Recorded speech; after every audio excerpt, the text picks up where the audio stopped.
महायुतीचा उमेदवार मी, जागा वाटपाआधीच शिंदेंच्या खासदारांनी केली घोषणा।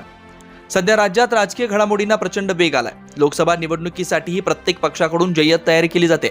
त्यातच राज्यात शिवसेना आणि राष्ट्रवादी काँग्रेस पक्षात दोन गट पडल्यानं लोकसभा आणि विधानसभेच्या तिकिटांचा हा तिढा आणखी वाढलाय। मावळ लोकसभा मतदारसंघाचाही असाच तिढा वाढल्यानं या मतदारसंघाची जोरदार चर्चा होऊ लागली। मात्र विद्यमान खासदार श्रीरंग बारणे यांनी तिढा असल्याचं चित्र जरी उभा केलं जात असलं तरी मावळ मतदारसंघात गेल्या 10 वर्षापासून मी केलंय, त्यामुळे आगामी निवडणुकीच्या रिंगणातही महायुतीचा म्हणून भाजपकडून मीच उमेदवार असणार आहे आणि या मतदारसंघातून मीच निवडून येऊन हॅट्रिकही मीच करणार असल्याचं त्यांनी विरोधकांसह मित्रपक्षातील नेत्यांनाही इशारा दिलाय। खासदार श्रीरंग बारणे यांनी यावेळी बोलताना सांगितलं की महायुतीचा उमेदवार म्हणून भाजप आणि शिवसेना एकत्र निर्णय घेत आहे, त्यामुळे मावळ मतदारसंघामध्ये श्रीरंग बारणे हेच उमेदवार असतील हे मात्र नक्की असल्याचंही त्यांनी सांगितलंय।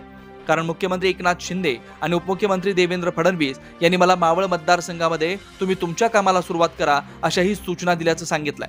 पिंपरी चिंचवड हा राष्ट्रवादी काँग्रेसचा बालेकिल्ला आहे, त्यामुळे मावळ राष्ट्रवादी काँग्रेसचे आमदार सुनील शेळके यांनी ज्या पक्षाचा सरपंच आणि नगरसेवक नसेल तर त्या पक्षाला उमेदवारी का द्यायची असा सवाल त्यांनी उपस्थित केला। त्यामुळे आता महायुतीतच मावळच्या उमेदवारीवरून सामना रंगणार का असा सवाल उपस्थित केला जातोय। तर दुसरीकडे खासदार श्रीरंग बारणे यांनी महायुतीकडून आपली उमेदवारी जाहीर करून टाकले, त्यामुळे आता अजित पवार गट याबाबत काय निर्णय घेणार याकडे साऱ्यांचं लक्ष लागून राहिलंय।